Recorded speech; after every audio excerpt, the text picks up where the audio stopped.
Bienvenidos a este curso virtual de experimentos de química general. En esta oportunidad quiero presentarles diversos experimentos que pueden ser aplicados a la enseñanza en nuestro nivel secundario.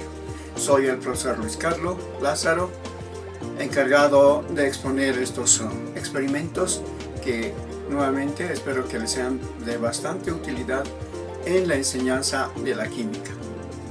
Vamos a comenzar con el primer módulo correspondiente al primer curso de secundaria y en primer lugar tendremos que explicar las herramientas que utilizamos para desarrollar experimentos en química. Nos referimos a los materiales de laboratorio. Tenemos los materiales de laboratorio utilizados, los más empleados, y obviamente tenemos que comenzar por clasificarlos. ¿Cómo están clasificados estos materiales? Vamos a considerar dos puntos de vista. Uno, según el material mismo con el cual están construidos. Es decir, vamos a tener materiales de madera, como esta gradilla por ejemplo. Vamos a tener materiales de plástico, como esta piseta o este tubo de goma que utiliza ese material.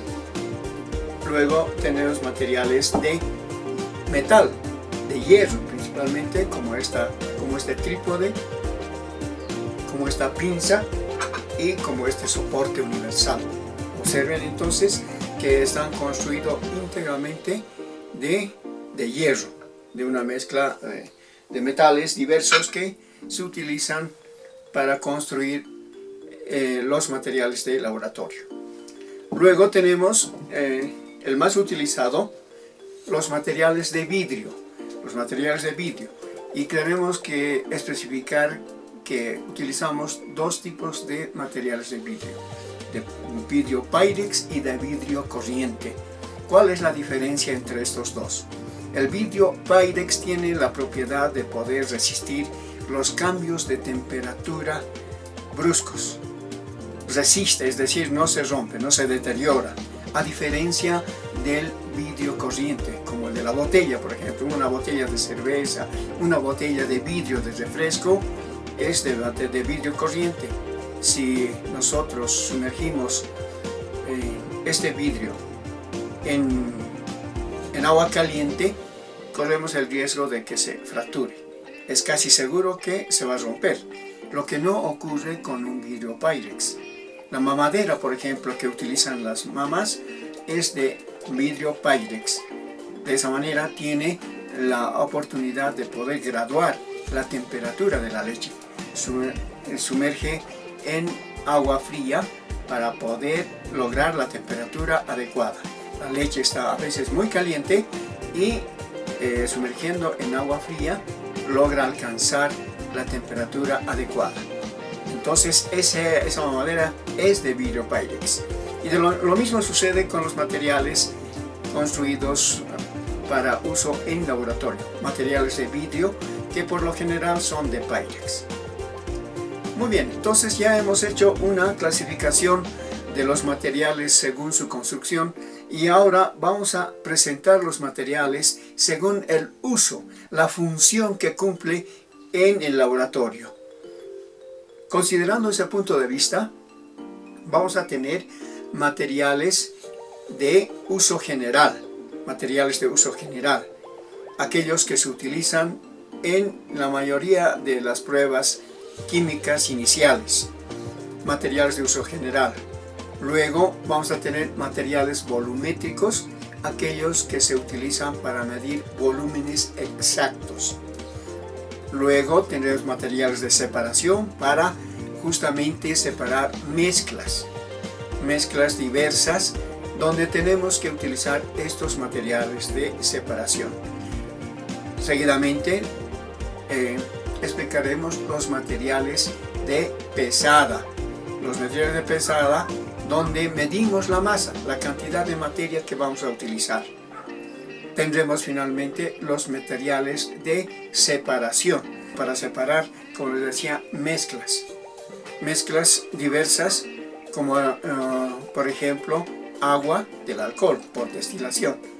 Finalmente, los materiales de calentamiento, donde tenemos que utilizar materiales que nos permitan utilizar en forma específica la energía calorífica. La energía calorífica es muy necesario en los experimentos que vamos a desarrollar. Por eso tenemos entonces materiales específicos para el uso de esa energía calorífica con fines de desarrollar reacciones químicas. Entonces ahora les voy a presentar los representantes de cada uno de estos grupos clasificados. Comenzaremos, como les había dicho, los materiales de uso general, aquellos que participan en los primeros ensayos generales de laboratorio. Y iniciaremos con el famoso tubo de ensayo. El tubo de ensayo es el material número 1 en laboratorio. Aquí tenemos un tubo de ensayo mediano de vidrio Pyrex, es de vidrio Pyrex. También tenemos materiales de vidrio Pyrex, mejor dicho, de vidrio corriente. Ahora, ¿cómo identificamos un tubo de ensayo? Por su tamaño, la altura expresado en milímetros y su diámetro. Este, por ejemplo, es de 150 milímetros por 15 de diámetro. Esa es la manera de poder especificar el tamaño de un tubo de ensayo. Vamos a tener tubos de ensayo más pequeños, microtubos, y tendremos también más grandes, los macrotubos. Tendremos la oportunidad de poder observar en alguno de los experimentos el uso y la aplicación de esos tubos que les he mencionado. Los microtubos pequeños, utilizados en química analítica por lo general, y los macrotubos, que tienen un tamaño y diámetro mucho mayor. Sin embargo, este es el tamaño corriente que vamos a utilizar en nuestros experimentos, el tamaño promedio que vamos a utilizar. Entonces, esas son las características de este material número 1, el tubo de ensayo. Y ustedes en diversos programas televisivos pueden a veces observar la presencia de este tubo de ensayo, y eso ya envía un mensaje subliminal. Se refiere al que está manipulando, se refiere a la profesión que tiene. Es un científico, un investigador que está realizando pruebas de ensayo químico. Entonces, con este material número 1 empezamos a describir ahora los otros materiales importantes usados en laboratorio. Seguiremos con el material número 2, el vaso de precipitado. El vaso de precipitado que se tiene de diversas capacidades. Este, por ejemplo, es de 250. Y aquí tenemos uno de 100 mililitros. Y tenemos así vasos hasta de 1000 mililitros de capacidad, o sea, de 1 litro de capacidad, que son los más utilizados. Estos vasos siempre son de vidrio Pyrex, no tenemos vasos de vidrio corriente. Ahora, ustedes van a ver, aquí tenemos dos vasos que tienen la misma capacidad. Este es el vaso de precipitado, conocido como de forma alta, y este otro vaso es conocido como vaso de forma baja. Tiene un mayor diámetro y una menor altura. En cambio, el de forma alta tiene un menor diámetro y una mayor altura. Uno es flaco y el otro es más gordito. Esa es la diferencia entre un vaso de forma alta y un vaso de forma baja. Este es el material número 2, muy utilizado en el laboratorio. Vamos a presentarles el otro material, el tercer material, el Erlenmeyer. Ustedes observen la diferencia. Tiene una boca angosta y su forma es cónica. También siempre es de vidrio Pyrex. Este Erlenmeyer permite conexiones colocando un tapón de goma, un corcho, donde podemos encerrar la reacción o podemos conectar otro tubo. Esa es la gran ventaja que tiene un Erlenmeyer. esa propiedad de tener una boca angosta. Como les decía, es siempre también de vidrio Pyrex y tenemos de diversas capacidades, desde 25 mililitros, de 10 mililitros hasta de 4 litros y medio de capacidad.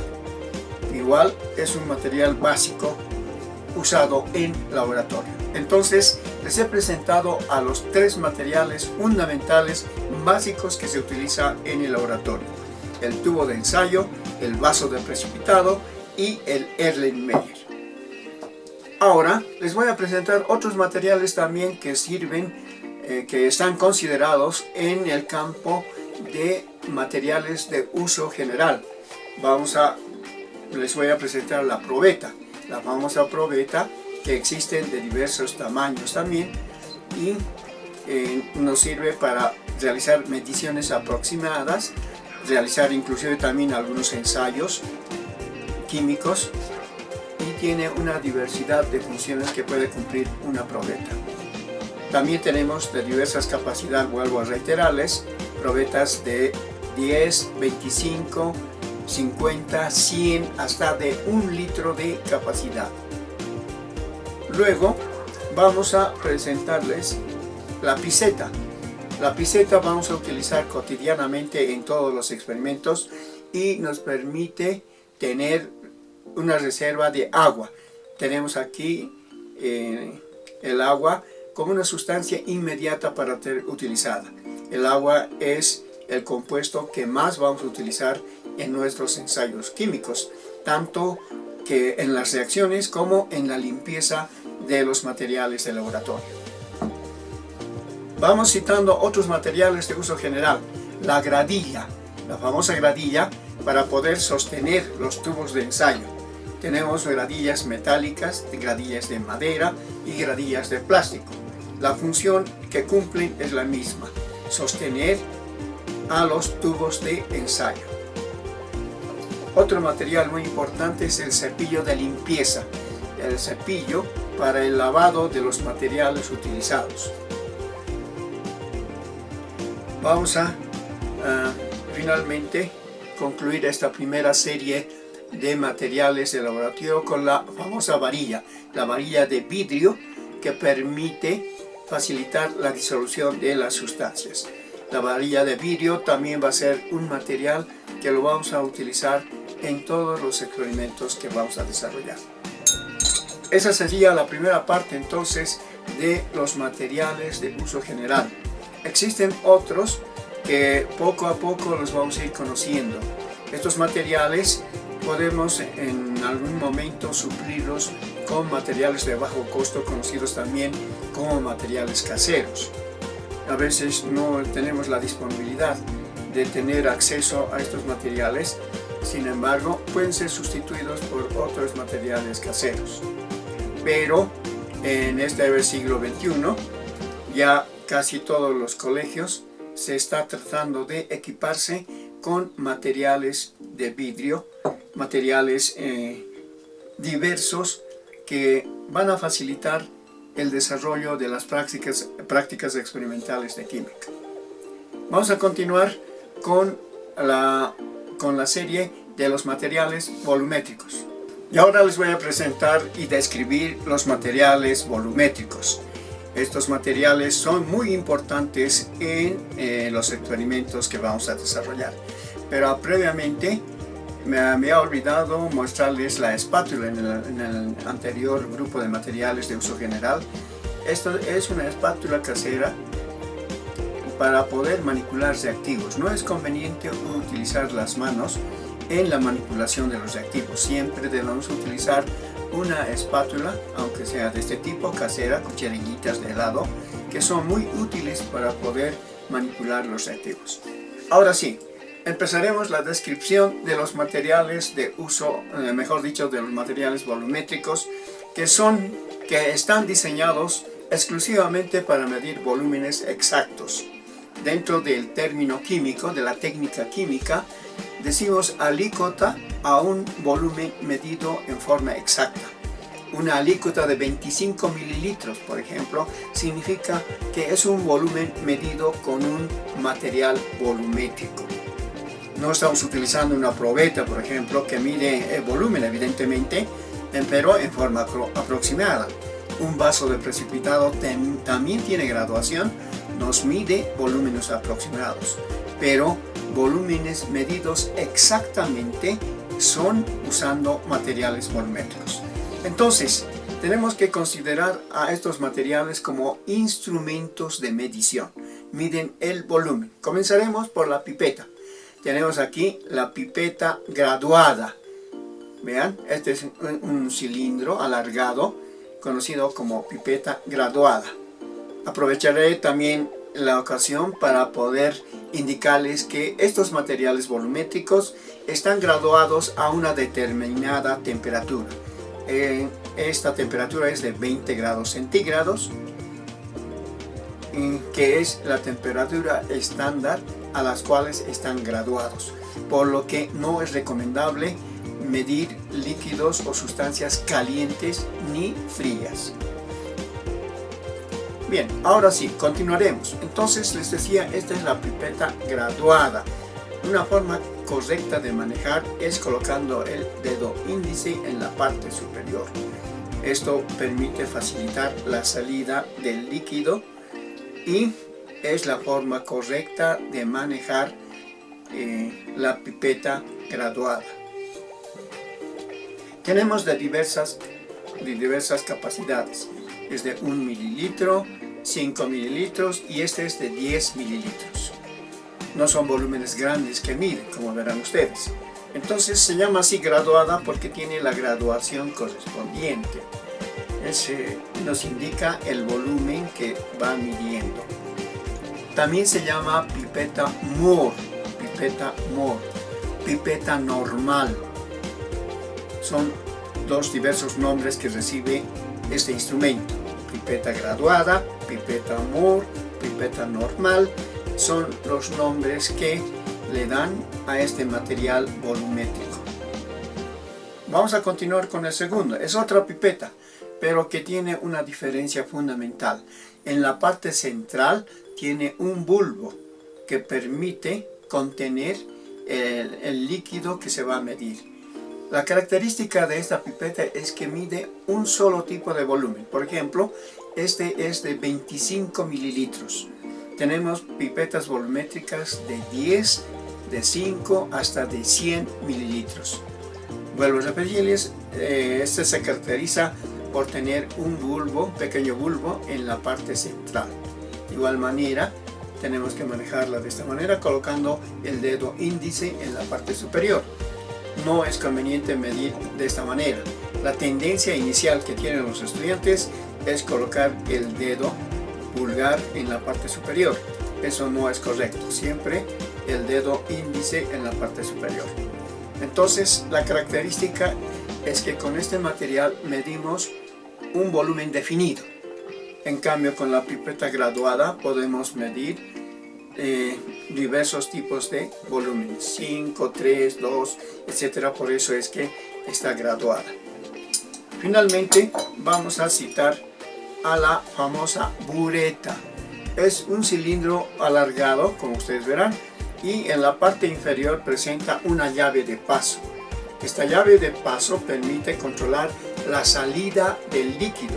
La solución titulante que se contiene en la bureta es controlada su salida mediante esta llave de paso. La llave de paso puede ser de teflón para evitar que se trabe. Sucede que a veces cuando haya unión vidrio-vidrio tenemos el riesgo que se trabe. Si no está lubricado permanentemente, el riesgo de que se trabe puede inutilizar definitivamente el uso de la bureta.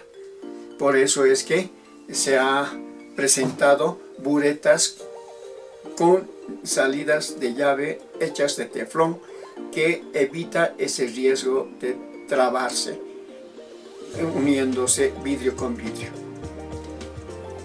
Tenemos de diversas capacidades. Este es, por ejemplo, de 25 existe de 100, mejor dicho de 50 y también de 100. Este es el máximo volumen que se utiliza en las buretas. Vamos a concluir la descripción de los materiales volumétricos presentándoles a famoso matraz aforado. Este es el matraz aforado, utilizado para preparar disoluciones. Presenta un aforo en la parte media del cuello de este matraz aforado.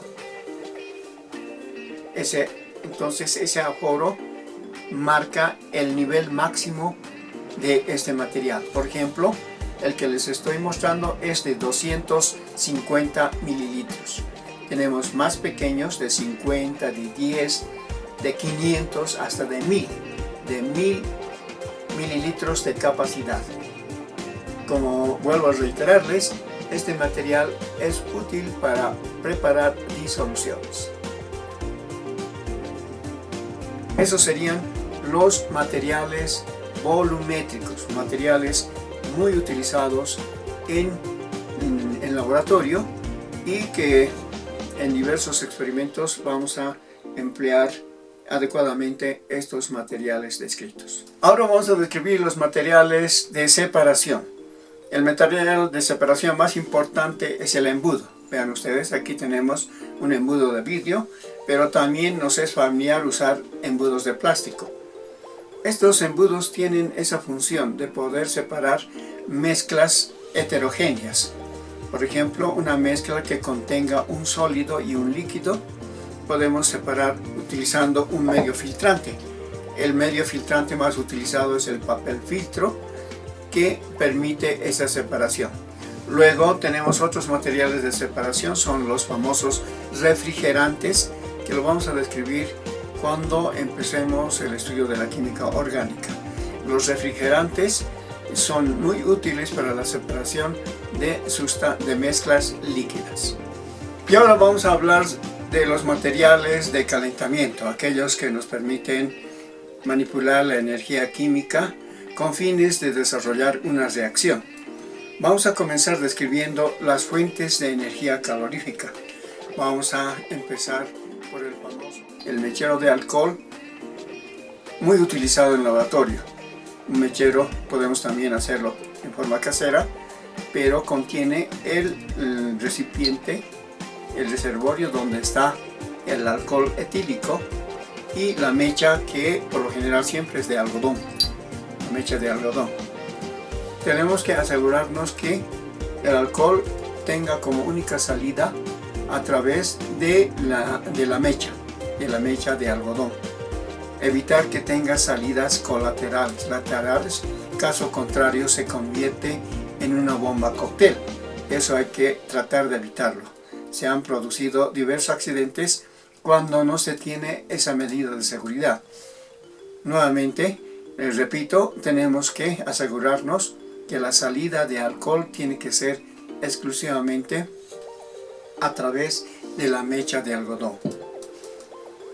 Utilizo una tapa para evitar que se evapore, porque continuamente va saliendo el alcohol etílico a través de la mecha, y si dejamos destapado, como en este caso, para el día siguiente tenemos el riesgo de que ya no tengamos combustible.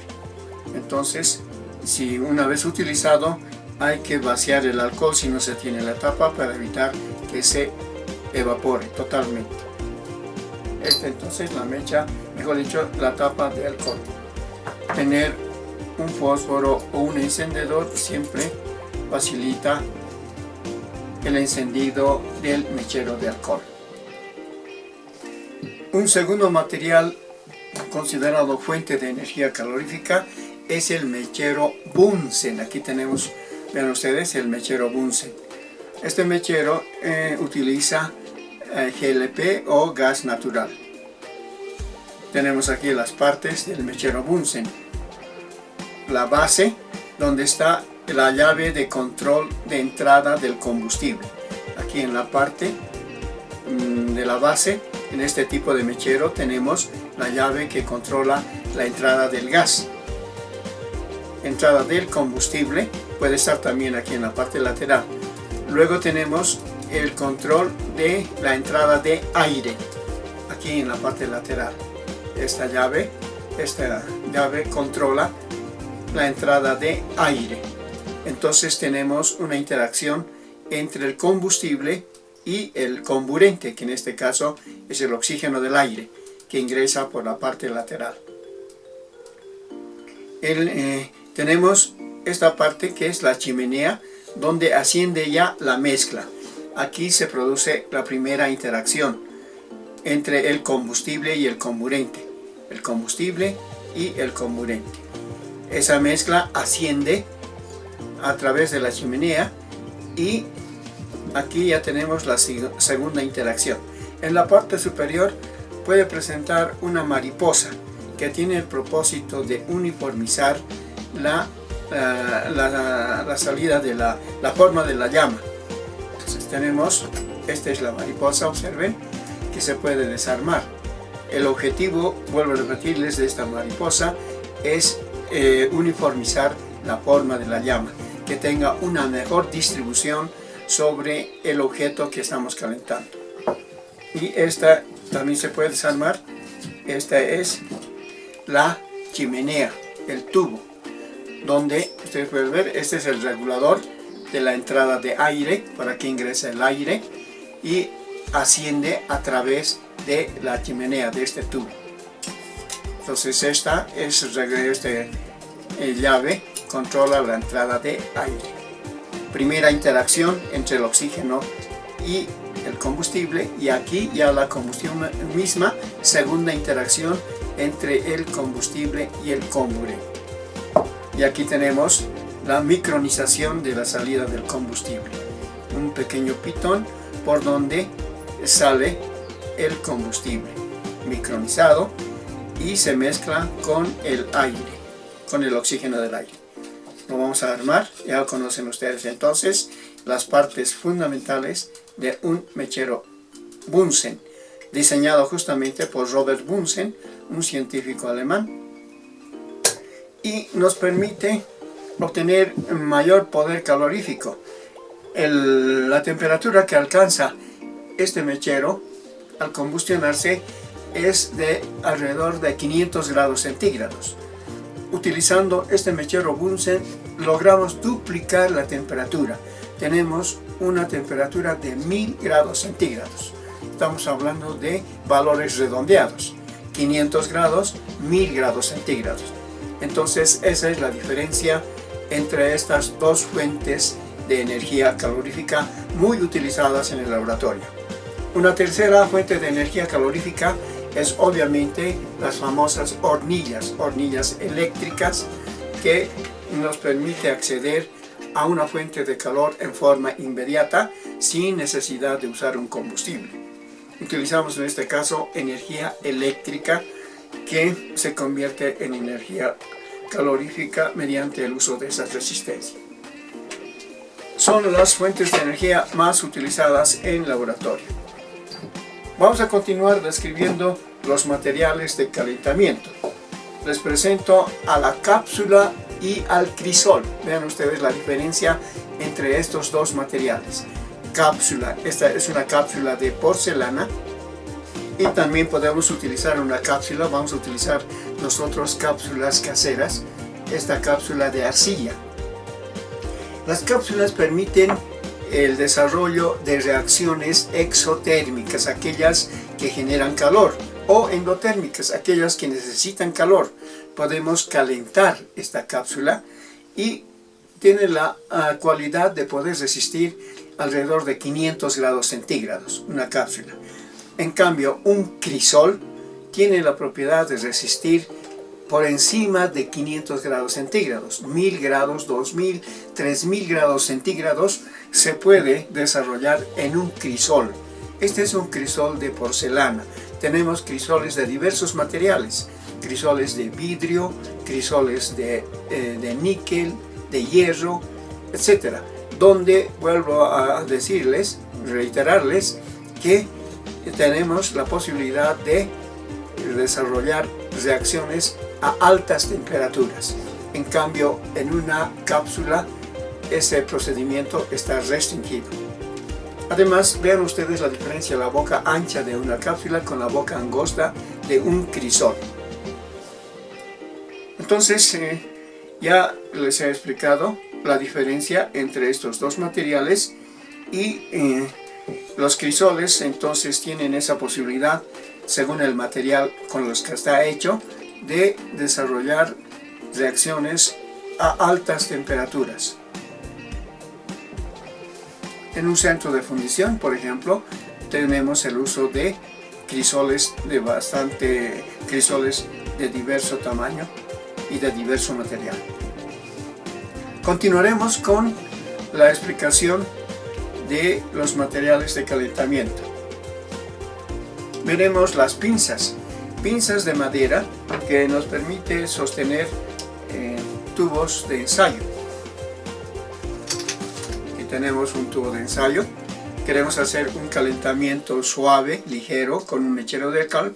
Lo conveniente es utilizar estas pinzas de madera que resisten esas relativamente bajas temperaturas, como en este caso, por ejemplo, y evitar que lo manejemos con las manos. Tenemos pinzas para crisol. Les había indicado que los crisoles resisten o se usan a altas temperaturas, por lo que no podemos utilizar una pinza de madera. Tenemos que utilizar una pinza de metal, como en este caso. Esa es la forma correcta de poder manipular un crisol, con una pinza para crisol justamente. Seguimos con los materiales de calentamiento, los famosos trípodes. Vean, este es un trípode casero, un trípode que nos permite armar sistema de calentamiento. Podemos colocar el mechero de alcohol en este trípode y colocar aquí una rejilla de amianto o un triángulo, como en este caso, para poder sostener el objeto que se va a calentar. La rejilla de amianto tiene la propiedad de distribuir uniformemente la energía calorífica a través de la base del objeto que se está calentando. Esa es una función que cumple, su distribución uniforme. La otra función es precautelar la seguridad del material. Es decir, cuando calentamos la base en forma directa, corremos el riesgo de que se fracture. A veces esa interacción directa entre el material y el calor no siempre tenemos suerte. Puede fracturarse, puede romperse. Si nos hemos levantado con el pie izquierdo, entonces seguro que vamos a romper un tubo de ensayo, un vaso, cualquiera, y eso podemos evitar la mala suerte usando una rejilla de amianto que cumple esa función de precautelar la seguridad del material, y el otro es el de distribuir uniformemente la energía calorífica en la base del objeto que estamos calentando. Finalmente vamos a concluir esta descripción de los materiales con el termómetro. Tenemos aquí un termómetro de laboratorio. Un termómetro de laboratorio desde menos 10 grados centígrados hasta 110 grados centígrados, que es más utilizado. Utiliza un líquido termométrico, que puede ser alcohol o un líquido orgánico.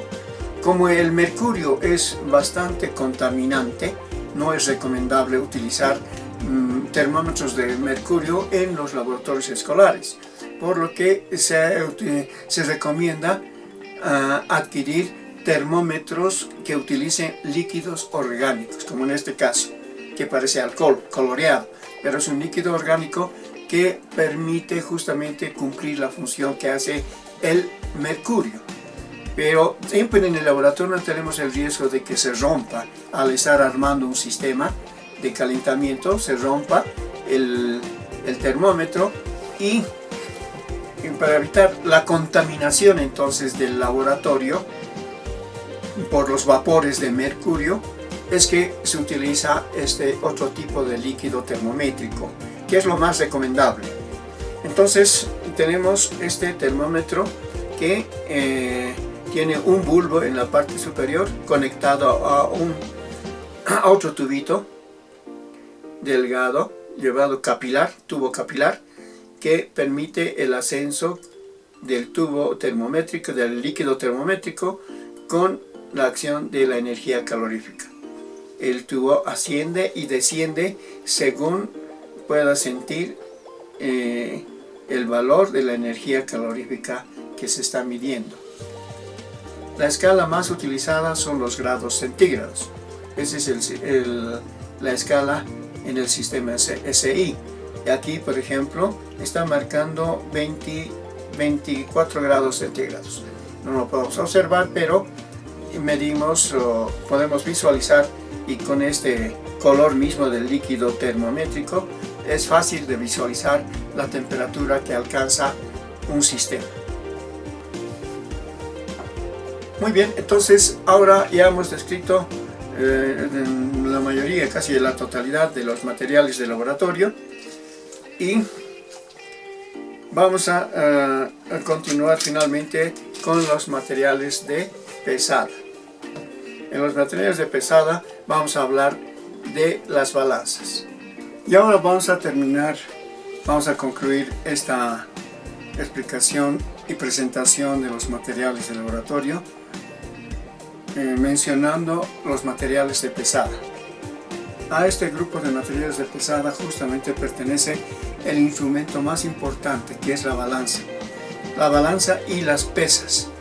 Las pesas utilizamos como masas de referencia para medir la masa de una sustancia. Este es un modelo de pesas y obviamente se tiene pesas mucho más pequeñas. En el siglo XX se utilizaban estas pesas para medir la masa en diversos tipos de balanzas muy conocidas, y ahora en pleno siglo XXI utilizamos por lo general balanzas electrónicas. Estas balanzas electrónicas varían en su sensibilidad. Esta es una balanza al 0,1 gramos, y tenemos aquí otra balanza mucho más sensible, al 0,01 gramos, que es la más conveniente a ser utilizada. Son balanzas que permiten medir rápidamente la masa. Tienen por lo general dos botones. Un botón, ya tiene el botón de encendido, y aquí el botón de medición de la masa. Tenemos en este, como pueden observarlo, 00, listo para medir la masa de una sustancia. Otro material que se utiliza es el vidrio de reloj o cualquier otra portasustancia. Colocamos en la parte, en la base de la balanza, y nos marca 66,55 gramos. Podemos ahora eliminar el peso de esta portasustancia y, usando la espátula, que es otro material utilizado en la medición de la masa, medir solamente la sustancia necesaria. Entonces apretamos el botón de tara. Toda balanza electrónica tiene ese botón de tara, de esa manera, y elimina el peso del portasustancia. En este momento la balanza, como pueden ver ustedes, está marcando 00. Ya ha sido eliminada el peso del portasustancia.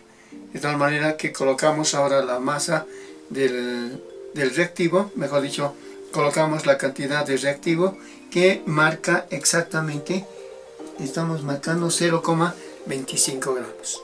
Ese es el peso ya de la sustancia.